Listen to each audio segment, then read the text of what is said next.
Children's Hospital, Father Richard Coelho, the Vice Chancellors, the doctors, members from the administration and political leaders, priests, sisters, brothers and sisters, all the invited guests, a warm greeting of Christmas to you.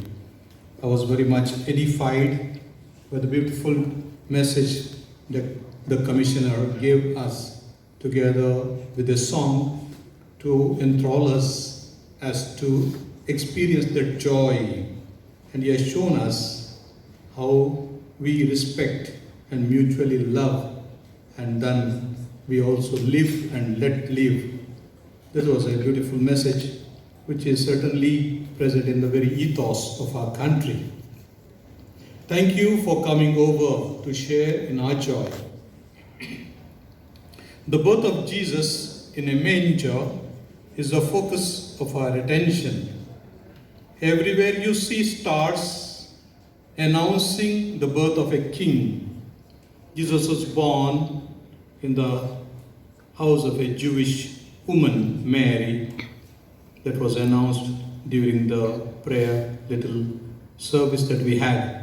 His birth was foretold by the ancient prophets 700, 800 years before his birth, like Isaiah, Micah, where he indicates where he would be born. The expectation in Israel, as they were under the Roman oppression, exploitation, violence, the Roman soldiers, Tacitus and Suetonius, the Roman historians, were of the time speculated that the time was ripe for the arrival of the ruler of the world.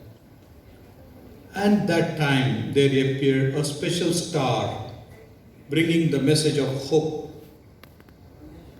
We see these stars, and that was foretold many, many years ago that a star would appear.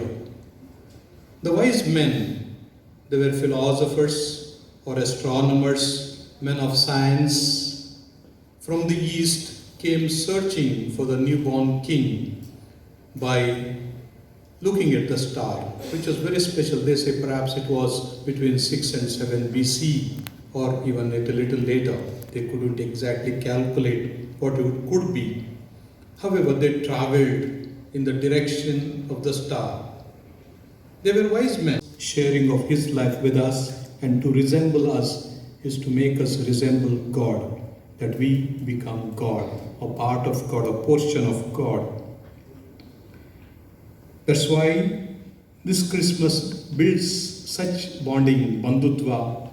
It unites us as brothers and sisters, bandhutva, fraternity, love relationship, and Jesus in some way is having the face of the leper, of the blind, of the deaf, of the maimed, of the person who is suffering, of the person who is just coming for alms. He can come in any form.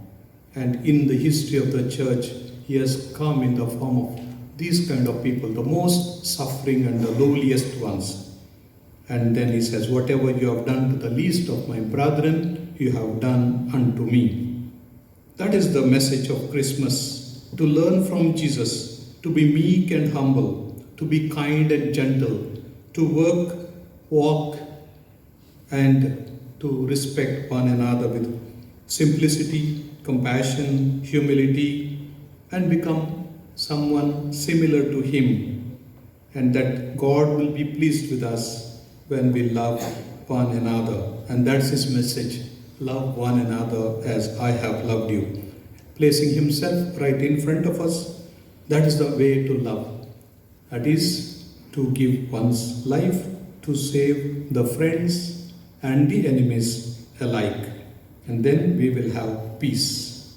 Happy Christmas to you. Thank you once again for the director and all the hospital staff that has helped us for this premises, for this little gathering. We used to have this function at the bishop's house. Father Richard asked me, shall we not have a change? And I said yes. And this has become a wonderful occasion where we could meet one another, sit with one another, experienced that fraternal love. May Christ bless us all. Happy Christmas and may God bless you. Thank you once again.